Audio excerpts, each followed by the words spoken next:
Gaana Hira Hema Neralkar Upasni, she has groomed her powerful voice with indefatigable riyaz. Music is truly in her genes. The Sopranos is a music school and recording studio by Hema Upasni. Classical music is always tagged as serious, but with Sopranos, we will bring the fun element with a structured and extensive program. The Soprano studio is equipped with solid-state Logic Super Analog X-Dex console with latest Pro Tools HD Native. The Mehfil Hall can accommodate up to 100 people with Bhartiya Baitak. 50 musicians can perform in the recording studio. With all these facilities, you can shoot your video in our studio to make an amazing impact.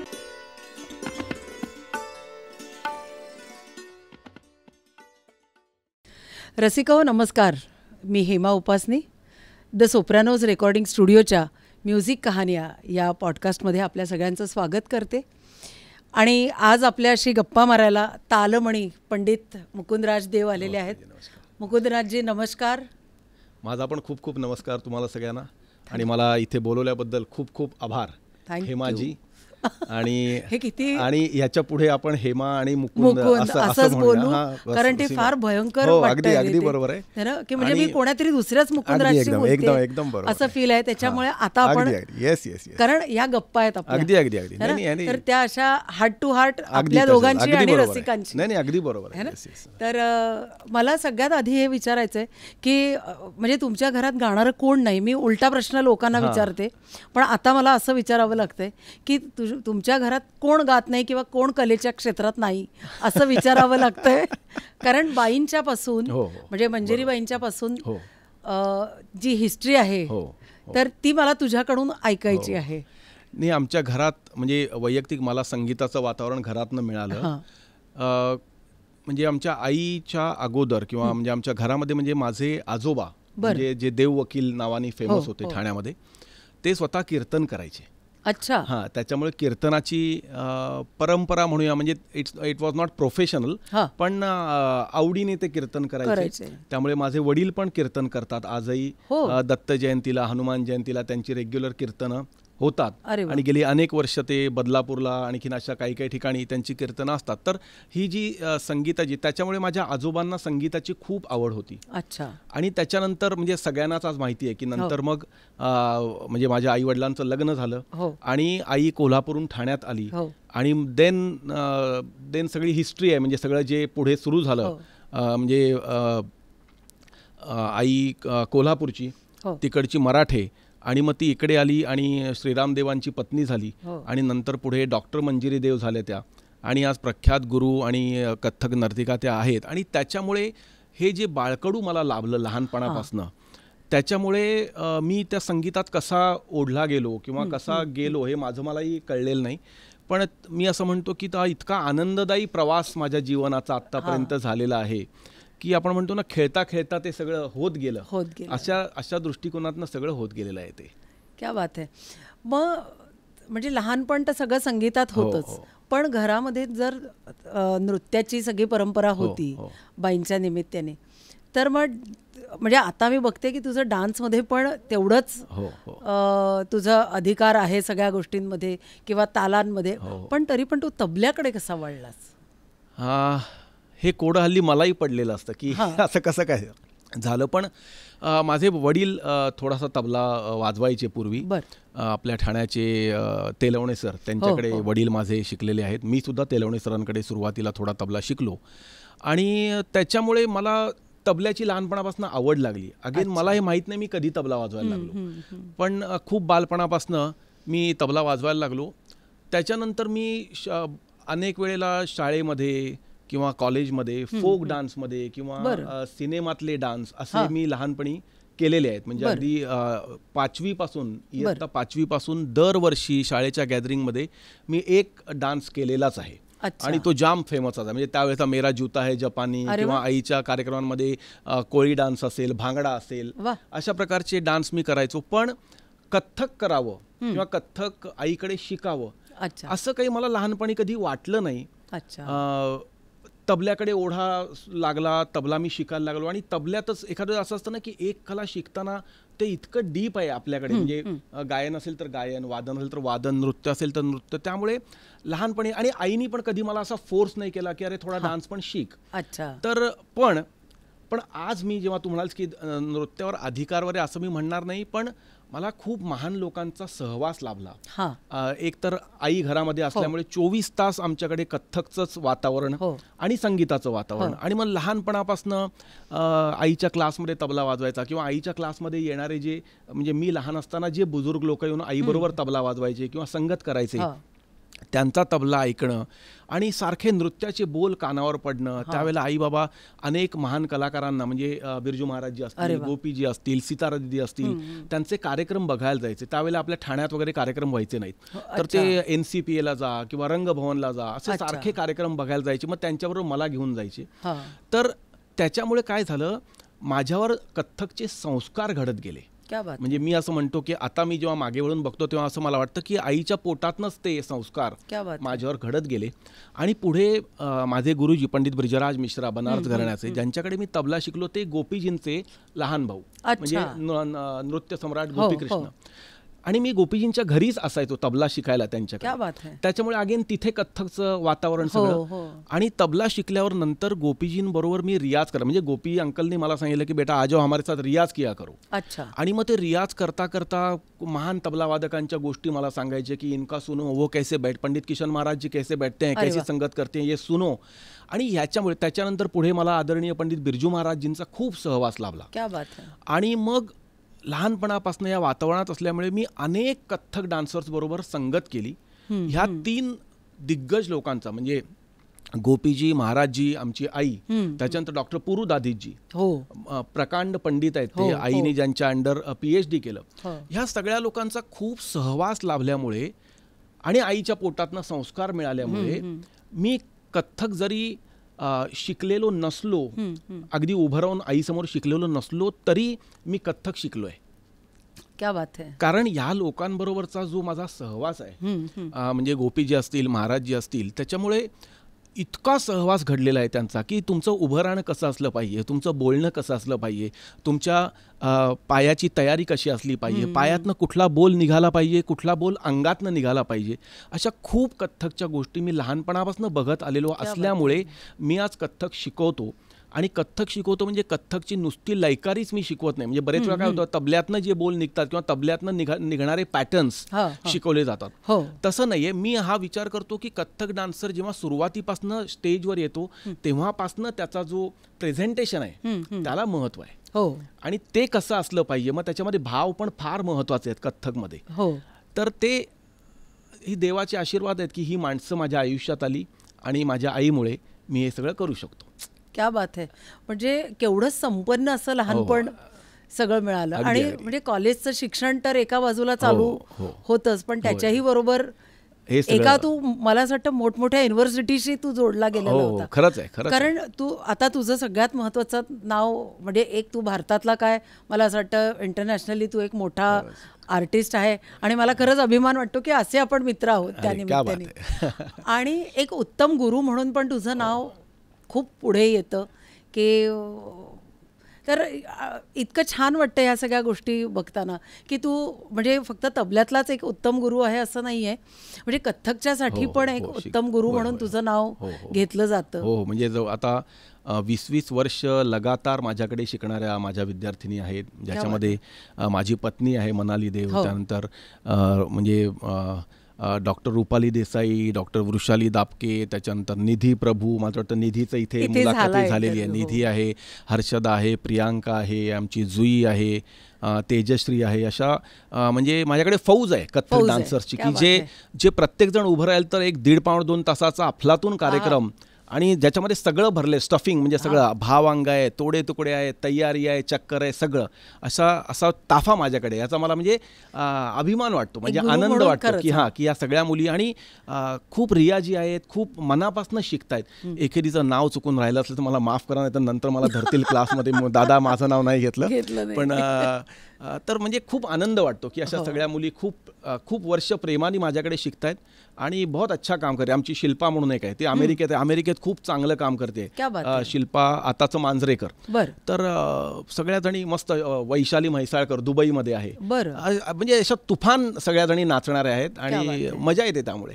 वा. आणि तबल्याच्यासाठी म्हणून मला विचारायचं होतं की तू अनेक घराण्याचं पण शिक्षण हो, घेतलंयस, हो. तर त्या तालिमीबद्दल काय सांगशील? असं झालं की मी तेलवणे सरांकडे सुरुवातीला तबला शिकत होतो. हो. आणि त्यावेळेला म्हणजे ही किती आता 35-40 वर्षापूर्वीची एखादी गोष्ट हो. असेल, मी जास्तच 45 वर्षापूर्वीची. त्याच्यामुळे त्यावेळेला ना असं माझ्या आई बाबांनाही नक्की घराणं, हे घराणं तबल्यातलं कुठलं किंवा असं माहीत नव्हतं. बरोबर. तर त्यावेळेला आईचा नृत्याचा क्लास हो. होता आणि नृत्याबद्दल पॅशन, नृत्याबद्दल ओढ, त्यामुळे आई बाबांना असं वाटायचं की नृत्याबरोबर एक स्पेशल तबला वाजतो, तर आपल्या मुलाला त्या प्रकारचा तबला वाजवता यायला पाहिजे. म्हणजे काय असतं असं त्यांना डिटेलिंग त्यावेळेला तरी माहिती नव्हतं. तर माझे गुरुजी पंडित ब्रिजराज मिश्राजी, जे पंडित शारदा सहायजींचे शिष्य आहेत बनारस घराण्याचे, ते आपल्या ठाण्याचे डॉक्टर राजकुमार केतकर यांच्याबरोबर एकदा वाजवायला ठाण्यात ते आले होते. अच्छा. आणि आई बाबांनी त्यांचा तबला ऐकला आणि आपण म्हणतो ना झॅप झाले होते आई बाबा की तबला असा वाजतो, असं त्यांना झालं. आणि ते स्ट्रेट घेऊन त्यांच्यासमोर मला त्यांनी उभं केलं की आमच्या मुलाला तुम्ही तबला शिकवा. आणि मग नंतर असं कळलं की अरे हे तर गोपी अंकलचे छोटे भाऊ आहेत आणि ते स्वतः नृत्यकार होते, शारदाजींकडे तबल्याची तालीम घेतलेली होती. आणि मग त्यांच्याकडे जवळजवळ 12-15 वर्ष मी खारला जाऊन त्यांच्याकडे तालीम घेत होतो. त्यांनी उत्तम मला सगळं दिलेलं आहे. आणि मग दुर्दैवाने त्यांचं देहावसान झालं, ते गेले. आणि मग मी लहानच होतो त्यावेळेला, अजूनही लहानच आहे, वो बात अलग आहे, पण वयाने खूपच लहान होतो. तर त्याच्यानंतरही मला असं जाणवत राहिलं की शिक्षण जे आहे ते थांबता नाही कामा, अजूनही आपल्याला शिकलं पाहिजे. आणि मग मला अनेक लोकांकडनं, आमचे भाईसाहेब म्हणजे जनाब मृदंगराजजी, त्यांचं मला नाव कळलं.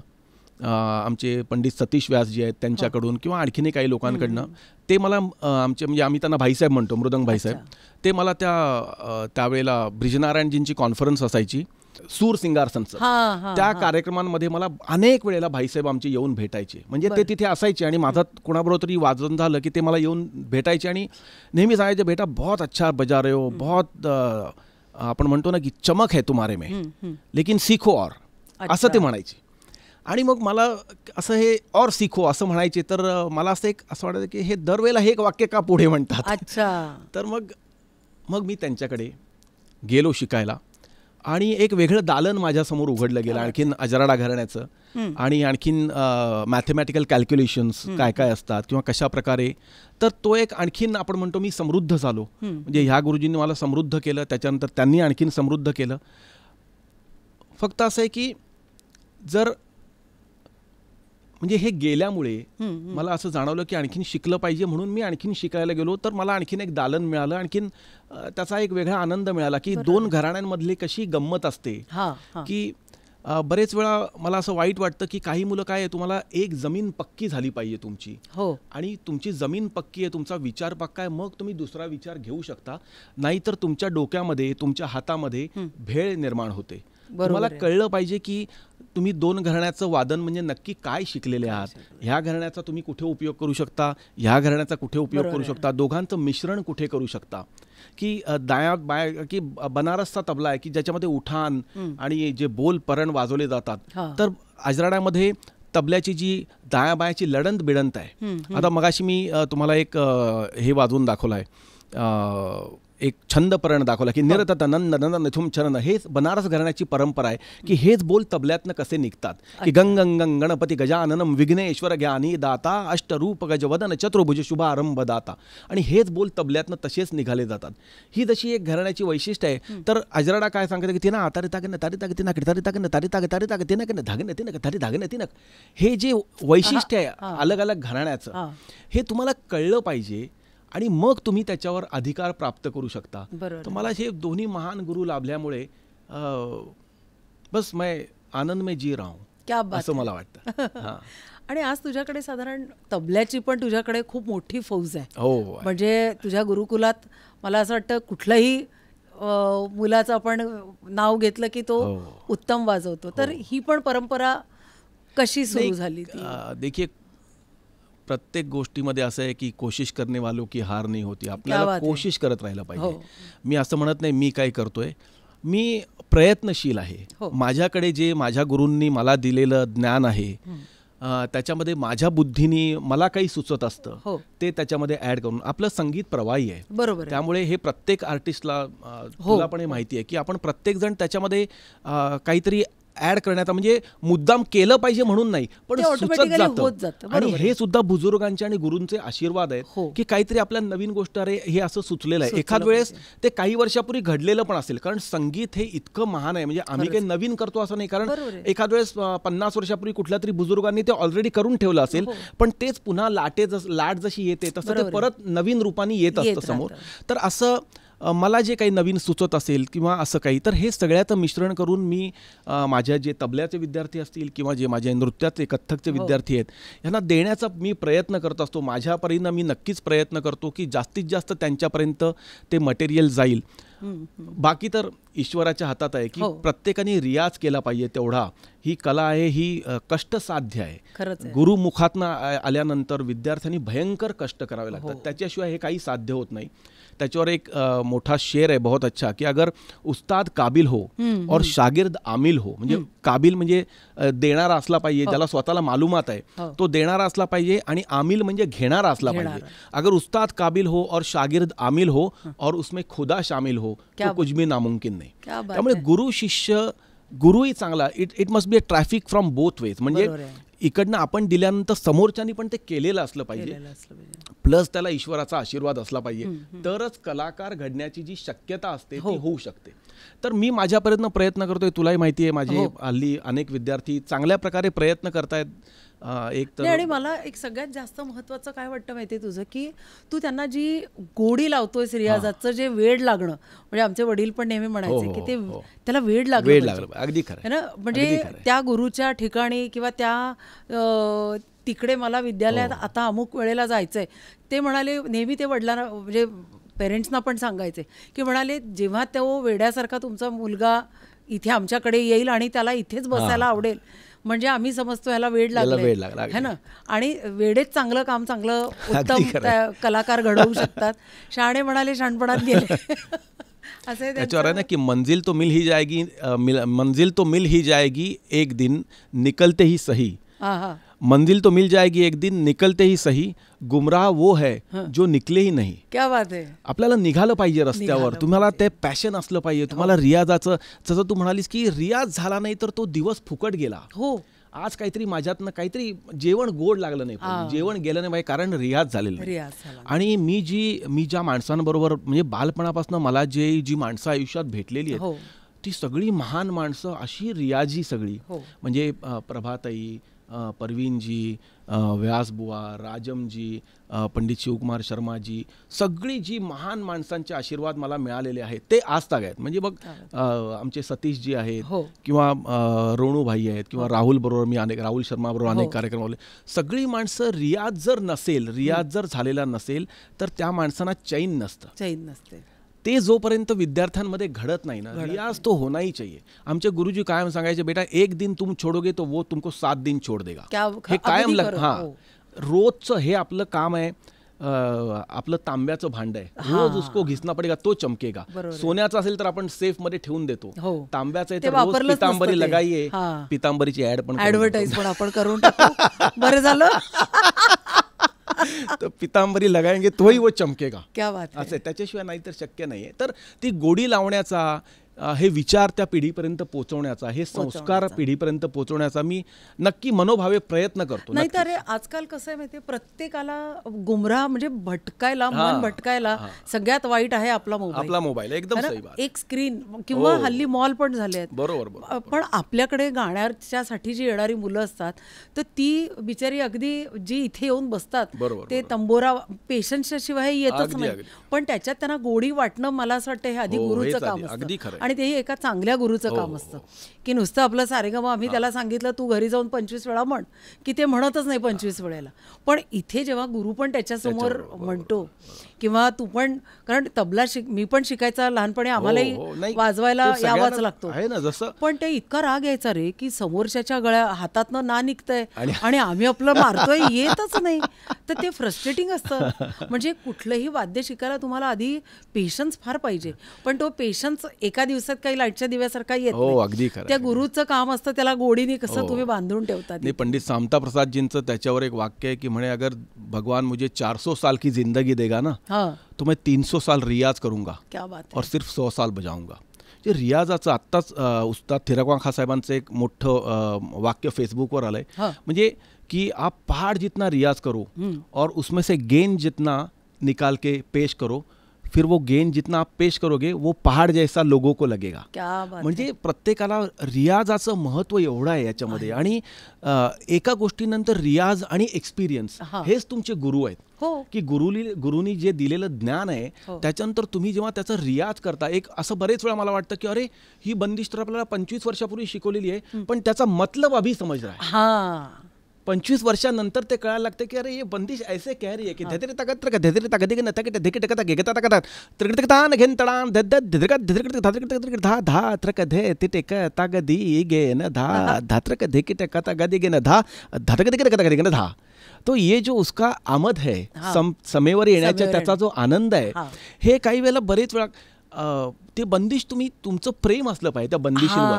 मग ती गाण्याची बंदिश असो, नृत्याची बंदिश असो, तबल्याची बंदिश असो, तुमचं त्या बंदिशींवर प्रेम असलं पाहिजे. त्याच्याशिवाय ती वाजणार पण नाही, त्याच्याशिवाय तुमचं पढंतमध्ये मजा येणार नाहीये. खरंच आहे. बोलो को पढना किंवा जसं कहन की बंदिश तुम्ही गातानाची बंदिशीचं कहन कसं असलं पाहिजे की ते हर बातचा तो जो सूर आहे तो कसा लागला पाहिजे ह्याचं केवढं महत्त्व आहे त्याच्यामध्ये. आणि हे त्या बुजुर्गांची बुजुर्गो की बातें आणि गुरुने दिलेलं ज्ञान आणि त्याच्यावर केलेला रियाज त्याच्यामुळेच तुम्हाला समजू शकतं. आणि ना ते आपल्याला प्रेम करायला शिकवतात. अगदी खरं की त्या बंदिशीवर जसं तू आता म्हणाला प्रेम जर नसेल, कारण जगात सगळेच जण प्रेम करतात, अगदी सही बात, पण प्रत्येकाच्या प्रेम करण्याची एक शैली वेगळी असते आणि ती आपल्याला गुरु शिकवतात. अगदी अगदी. असं महाराजजी म्हणजे पंडित बिरजू महाराजजी असं काय म्हणायचे, म्हणजे त्यांचं गिनतीची तिहाई त्यांची एक जगप्रसिद्ध त्यांनी दिलेली देण आहे की 1 2 3 4 1 2 3 4 5 1 2 3 4 5 6 4. आणि मग प्रत्येक त्या गिनतीवर त्यांना काहीतरी भाव सुचायचा किंवा भाव दिसायचा. आणि ते असं म्हणायचे की मैं जहाँ जाता हूँ निसर्ग में, म्हणजे नेचर, मुझे हर जगह गिनती दिखाई दे रही है, मुझे हर जगह बोल दिखाई दे रहा है, मुझे हर जगह भाव दिखाई दे रहा है. म्हणजे माणूस रममाण किती असला पाहिजे की त्याला जी गोष्ट दिसेल त्याच्यातनं त्याला संगीत त्यांना दिसत होतं आणि ते संगीत ते घेऊन ते प्रेझेंट करत होते. तर त्याच्यामुळे तुम्ही किती रियाज कराल आणि त्याचा कसा आनंद घ्याल त्याच्यावर त्याची सगळी गंमत आहे. आणि याच्यासाठी गुरुकडनं तालीम, गुरुकडनं म्हणजे आपण ज्ञान घेऊन त्याच्यावर आपली मेहनत आणि संस्कार हे असणं फार स्वतःचं पण मननचिंतन एकदम खूप असलं पाहिजे. म्हणजे वडील पण नेहमी मला म्हणायचे की अगं गुरुचं काम 70% म्हणजे 30% असतं, पण 70% तुम्हाला तुमचा विचार करायला खरी गोष्ट आहे. पण आणि आता अजून एक बघितलंय की प्रत्येक कधी म्हणजे असेही काही शिष्य असतात की गुरु जोपर्यंत समोर आहे तोपर्यंतच त्यांना रियाज करायचा. गुरु हल्ला की रियाज संपला. तर त्याच्यात पण म्हणजे ती पण तू गोष्ट तिथे करायला लावतोस तुझ्या शिष्यांकडून की म्हणजे काही प्रोजेक्टच्या निमित्ताने किंवा काही कार्यक्रमाच्या निमित्ताने जेव्हा मी पण तुझ्या गुरुकुलात आले तेव्हा बघितलंय की 4-2 मुलं तरी तिथे असा राबता चालू आहे विद्यार्थ्यांचा आणि ते घर जिवंत असतं. अगदी खरं आहे. आणि ह्याच्यात आमच्या आईचं फार मोठं कॉन्ट्रीब्युशन आहे की सगळ्यांवर प्रेम करणं आणि ते मनापासून करणं, म्हणजे नुसतं दाखवण्यासाठी नाही आहे. म्हणजे मी याच्यावरनं तुला एक किस्सा सांगते की वडील गमतीने कधीतरी असं म्हणायचे की माझ्या बायकोला म्हणाले, मी जर आम्ही दोघंच जेवलो घरात कधीतरी तर म्हणाले तिला मौका मिळतो माझ्याशी भांडण करायला.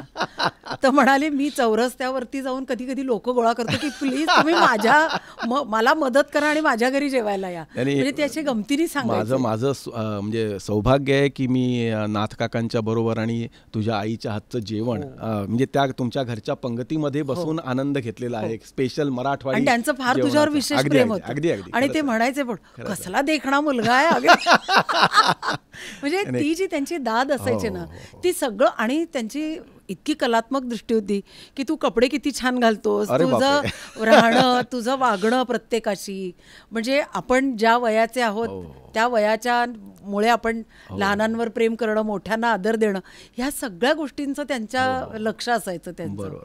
तर जे तू आता म्हणालास ना की शिष्य म्हणजे काही वेगळे नसतात, तर त्याच्यामुळे आता वडील गेल्यावरती जेव्हा काही लोक असं कधी म्हणतात ना की त्यांनी शिष्यांना पण मुलासारखं समजलं, मी म्हटलं अच्छा, म्हणजे हे असं काहीतरी वेगळं असू शकत नाही.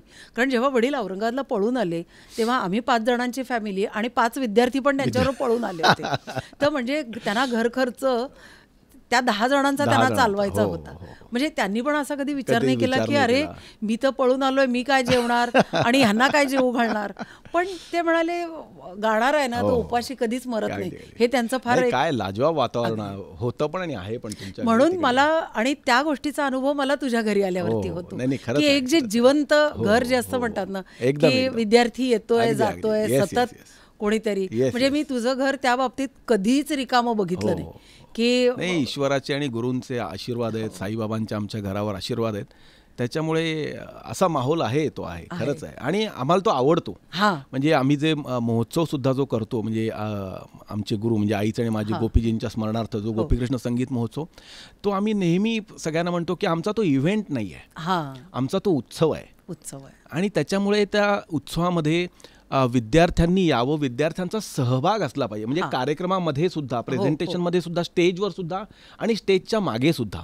आणि तसा तो असल्यामुळेच तो उत्सवाला मजा आहे. तो काही इव्हेंट नाही की बस तिकीट काढून सगळे पॉश येऊन बसलेत आणि असं नाही. वो माहोल बनण्याची एक 15-20 दिवस अगोदरपासून ते जो ढोल आमच्या घरी वाजायला लागतो आणि त्याच्यानंतरचे 15 दिवस ते जे वातावरण असतं, घरी विद्यार्थी येत आहेत, घरी झोपायला आलेले असतात, बॅगा घेऊन आलेले असतात आणि एक मजा चाललेली आहे, खाओ पिओ नाश्ता बनत असतो बस. आणि मग ते झालेल्या कार्यक्रमांची चर्चा किंवा होणाऱ्या कार्यक्रम आता कसा असणार आहे किंवा काय असेल, तो उसका एक माहोल अलग बनतो. त्याची मजाच काही. म्हणजे आम्ही पण जेव्हा 3-3 दिवसांच्या सारख्या मैफिली करायचो की तेव्हा आमच्याकडे बाकायदा मागच्या स्वयंपाकघराच्या दाराने एक किराण्याचे असे थैले येऊन पडतात आणि ती इतकी मजा असायची त्या सगळ्या गोष्टींची. सही बात आहे. मला अजून एक तुझं ह्याबद्दल पण जाणून घ्यायचं आहे की तू म्हणजे एक कलाकार आहेस, पण त्याचबरोबर तू आयोजक म्हणून पण आहेस. जसं तू आता उल्लेख केलास की गोपीकृष्ण महोत्सव आज ठाण्यामध्ये मला असं वाटतं किती वर्ष झाले? 30 वर्ष झाली.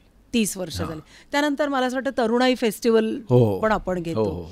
तर एक आयोजक म्हणून जे तुझं काम आहे की ते पण कसं सुरू झालं? नाही, कसं सुरू झालं म्हणजे अगेन ते आमच्या म्हणजे आईचा तो विचार होता की त्याच्या म्हणजे स्टोरी अशी झाली की गोपी अंकलने आईला असं सांगितलं होतं की तुम्हारा इतना अच्छा इंस्टीट्यूट है तो तुम कुछ ऐसा शुरू करो जो आगे के बच्चों को म्हणजे पुढच्या पिढीला काहीतरी उपयोग येईल. तो अच्छे अच्छे कलाकारों को थाना में लाओ, उनके प्रोग्राम करो, वो देखेंगे तो उनको समझेगा क्या करना है. आणि ते म्हणाले ऐसे करो, लगाओ मैं तुम्हारे लिए पहला प्रोग्राम करता हूँ. अरे वा, असं ते म्हणाले. आणि दुर्दैवानी त्याच वर्षी 94 साली त्यांचं निधन झालं. आणि मग ते आईच्या डोक्यात सारखं त्यांचे ते शब्द राहिले आणि मग आईला असं वाटलं की आता ते तर नाही आहेत, पण आपण इतके महान गुरु होते आपले, तर त्यांच्या नावाने आपण काहीतरी करायला पाहिजे, फेस्टिवल सुरू करूया. तर आमच्याकडे काही स्पॉन्सरशिप नव्हती, काही नव्हती, काय करावं. पण आईनी ते विडा उचलल्यासारखं आई म्हणाली ते पहिल्या वर्षीचा सगळा खर्च मी करेन, जे काय होईल ते होऊ दे. पहिल्या वर्षी नाही, पहिलं 3 वर्षाचा मी करते, जे काय होईल ते होईल, बघूया, पण आपण करायचं. 3 वर्षांनी पण नाही जमलं तर बंद करू. आणि ते सुरू झालं, ते गेले 30 वर्ष चालू आहे. आणि याच्यामध्ये ईश्वराचे आशीर्वाद आहेत आणि सगळ्या महान कलाकारांचं म्हणजे अगदी ओपनली सांगायला कोणीही पैसे मागितले नाहीत. गोपी अंकलच्या नावाने हे फेस्टिवल होतंय म्हटल्यानंतर कुठल्याही कलाकारांनी त्यांची जी कमर्शियल बिदागी आहे ना ती आज ताग्यात की इतना ही दो तो हम आते हैं असं कधीच केलं नाही. आम्ही त्यांना प्रेमाने विनंती केली की असं आमचं आहे महोत्सव आणि तुम्ही यावं, ही आमची विनंती आहे. बरोबर आहे. आणि त्या लोकांनी ते मान्य केलं. बरं, आम्ही कोणालाही आज तग्यात फुकटमध्ये पण बोलवलं नाही. We have paid respected amount सगळ्यांना, कारण आम्ही कलाकार आहोत. त्यामुळे कलाकारांनी कलाकाराचा मान केला पाहिजे, सन्मान झाला पाहिजे. असं नाही की आप आइए और काही पण असं नाहीये. पण कमर्शियल बिदागी आणि आमच्या संस्थेला शक्य पण नाहीये, आमच्याकडे एवढे पैसे पण नाहीत. पण भाव जो मनातला आहे तो त्या सगळ्या लोकांनी आजपर्यंत ओळखलेला आहे की सगळे महान कलाकार आज त्या महोत्सवामध्ये येऊन गेलेले आहेत. आणि सगळे महान कलाकार आज जेव्हा जेव्हा मला भेटतात किंवा मी त्यांच्याबरोबर संगत करतो तेव्हा ते महोत्सवाचं नाव काढतातच की आपके यहाँ का माहौल एक अलग माहौल आहे और बडा मजा आता है. तर त्याच्यामुळे ते सुरू झालं आणि चालू ठेवण्याचा आमचा प्रयत्न आहे. काही वेळेला आम्हाला खूप अवघड जातं, तुलाही माहिती आहे की ते सगळं ऑर्गनाईज करायचं इट्स नॉट दॅट इझी.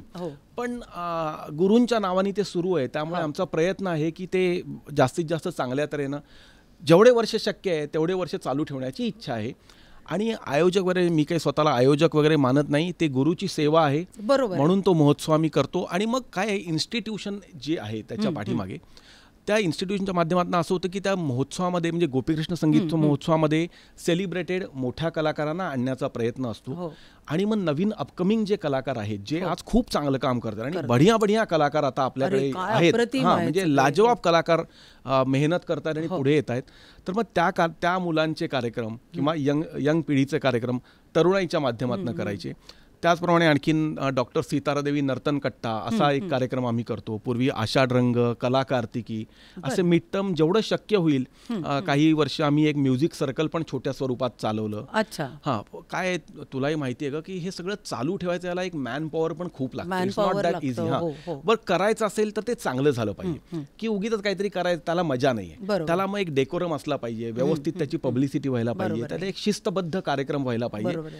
ह्याच्यामुळे काही एखाद्या वर्षात थोडे जास्त कार्यक्रम होतात, एखाद्या वर्षात कमी कार्यक्रम होतात. पण शक्यतो 2 महोत्सव म्हणजे गोपीकृष्ण संगीत महोत्सव, तरुणाई संगीत महोत्सव हे नक्की करण्याचा. तरुणाई आपण कधी कुठल्या, साधारणतः जूनमध्ये तरुणाई करतो आणि साधारणतः डिसेंबरमध्ये गोपीकृष्ण संगीत महोत्सव. म्हणजे मी हा तुला प्रश्न ह्याच्यासाठी विचारते की आपला पॉडकास्ट खूप आर्टिस्ट पण बघतात.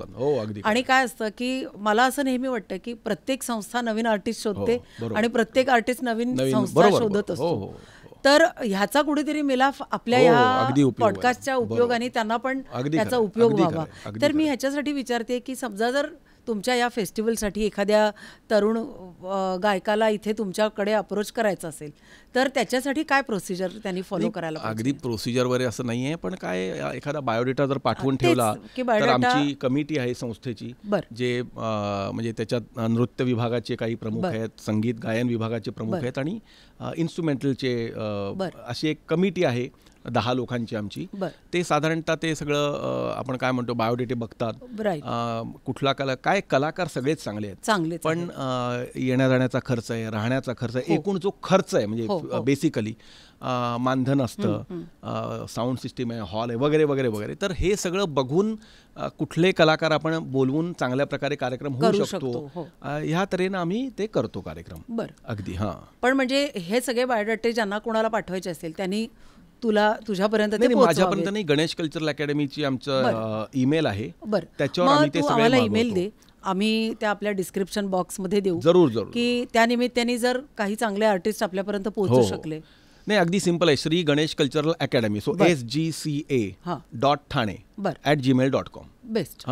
तर मग त्याच्यावरती आपण आले तर आपण त्याचा नक्की जरूर चांगला विचार करूया.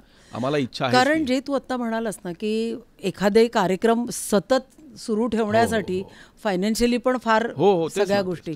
मुकुंदराज, मला आता सगळ्यात महत्त्वाचा प्रश्न तुला विचारायचा आहे मनालीच्या बद्दल. कारण आम्ही तिचा इंटरव्ह्यू घेतलाय ॲज ए नवरा.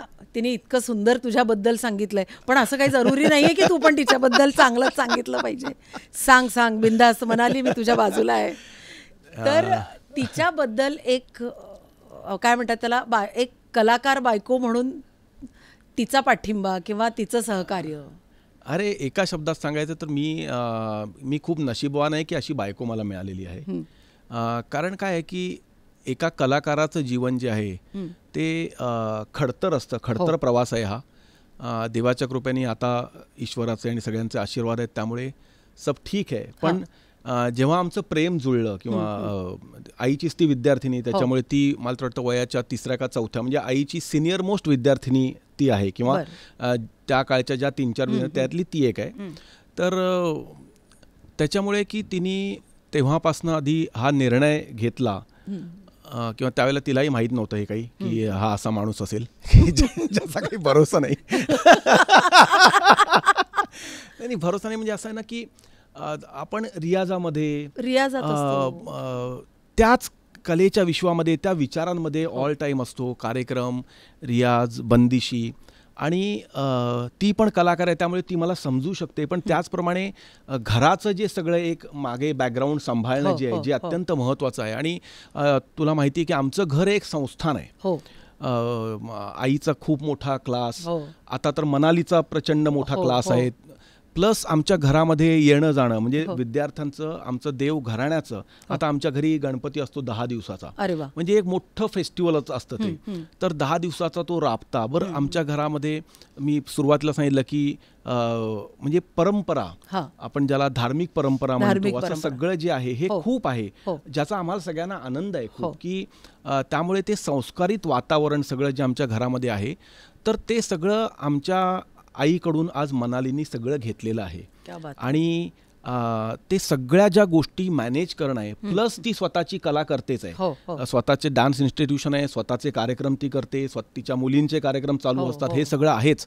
आत्ता मॅडम कॅनडामध्ये आहेत,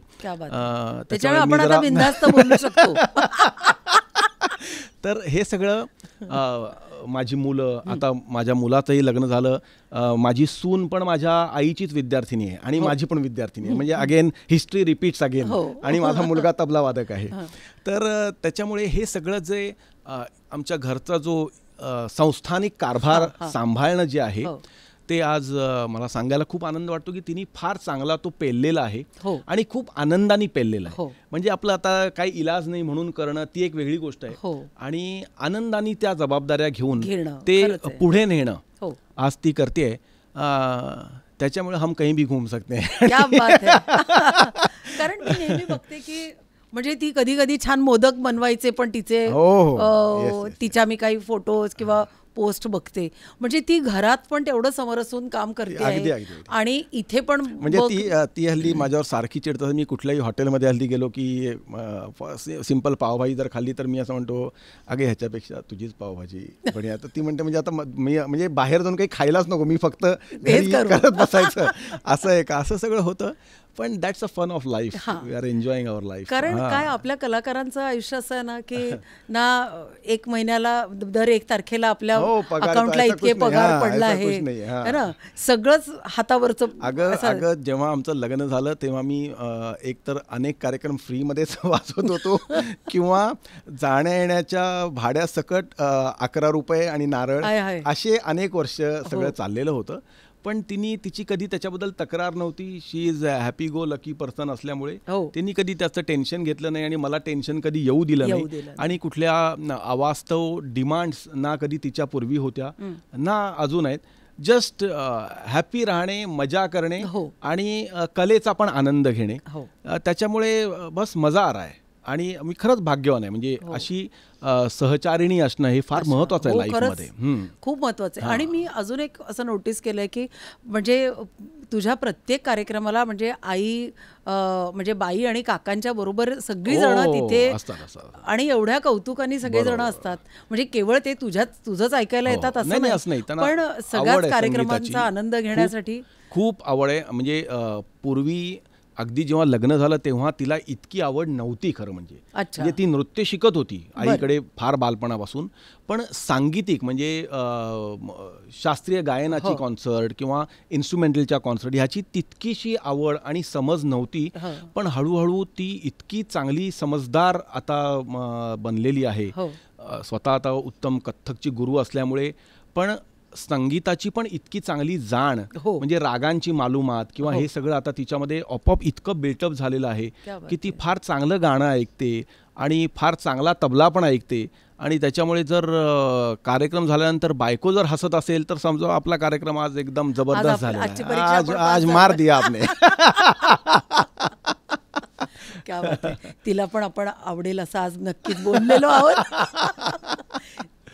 क्या बात आहे. मला इतकं छान वाटतंय की आज ह्या निमित्ताने आपण इतक्या छान गप्पा मारल्यात आणि या प्रवासात तुला असंख्य पुरस्कार मिळालेले आहेतच. तर तरी पण मला असं वाटतं काही समजा जे आम्हाला माहिती नाहीत असे काही पुरस्कार नाही, बस अगेन गुरुची आणि ईश्वराची कृपा आहे की अनेक पुरस्कार मिळालेले आहेत. जसं तू सुरुवातीला म्हणालीस तालमणी हा पुरस्कार सूरसिंगार संस्थेचा मिळालेला आहे. आपल्या ठाणे म्युनिसिपल कॉर्पोरेशननी मला पुरस्कृत केलेला आहे. पंडित राम मराठे त्यांच्या नावाचा जो पुरस्कार आहे तो मला मिळालेला आहे. रोटरी क्लबचे अनेक पुरस्कार मला मिळालेले आहेत आणि आणखीन एक खूप पुरस्कार आहेत. तू म्हणाली असेल तर मी यादी घेऊन आलो असतो. नको, मी तुझी यादी ऑनलाईन बघितली आहे, पण मी ते अख्खी मी वाचण्यापेक्षा म्हटलं यालाच त्रासात पाडू कारण याला मिळालेले आहेत ते. तर क्या बात आहे.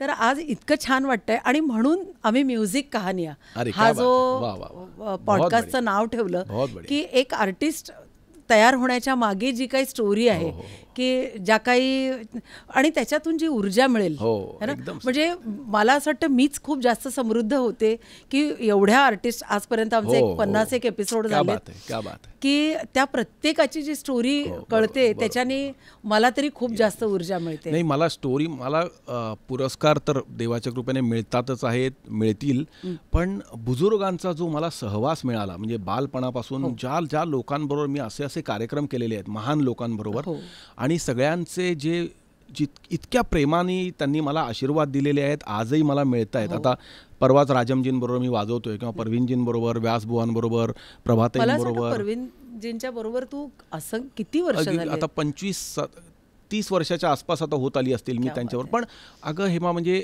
मी ज्या लोकांबरोबर वाजवतोय ना ती सलग इतके वर्ष वाजवतोय. म्हणजे तरुण लोकांबरोबर पण असेल, म्हणजे एकदा सुरू झालं की ते 99% सुरूच राहतं. असं देवाचे आशीर्वाद आहेत.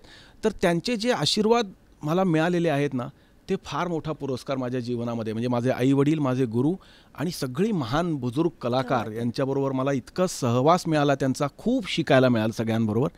त्याच्यामुळे मी खूप समृद्ध आहे आणि खूप आनंदी आहे असं आहे. आणि आगे चल रहे हैं और जिंदगी अरे जरूर करेंगे.